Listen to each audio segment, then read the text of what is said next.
Welcome to our channel. Today we how to secure your business transactions with Intuit, complete guide step by step clearly.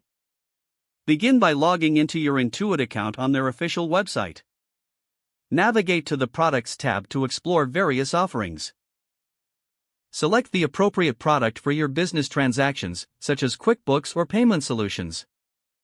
Once chosen, familiarize yourself with the security features mentioned on the product page. Set up two-factor authentication for added security to your account. Choose a strong, unique password that combines letters, numbers, and symbols. Review the payment methods accepted by Intuit to ensure they meet your business needs. Next, enable automatic bank feeds to minimize manual entry and reduce error risk. Make sure to regularly update your software to the latest version for security enhancements.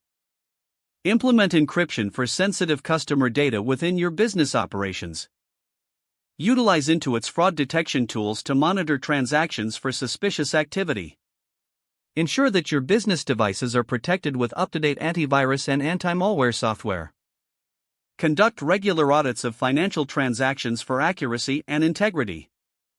Train your staff on security best practices related to handling sensitive customer information.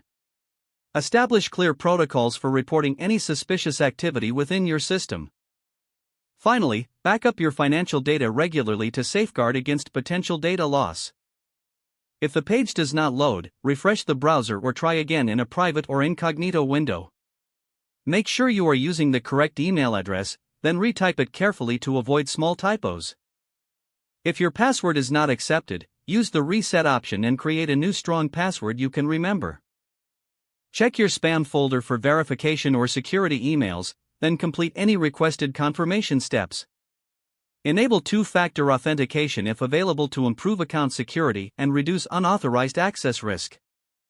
After signing in, review your profile details so your contact information and settings are accurate and current. If you see an error message, note it down and try again after restarting your device and internet connection. Log out when you finish, especially on shared devices, to keep your account and payment information secure. If the page does not load, refresh the browser or try again in a private or incognito window. Make sure you are using the correct email address, then retype it carefully to avoid small typos. If your password is not accepted, use the reset option and create a new strong password you can remember. Check your spam folder for verification or security emails, then complete any requested. Don't forget to like this video and subscribe to our channel for more step-by-step tech guides.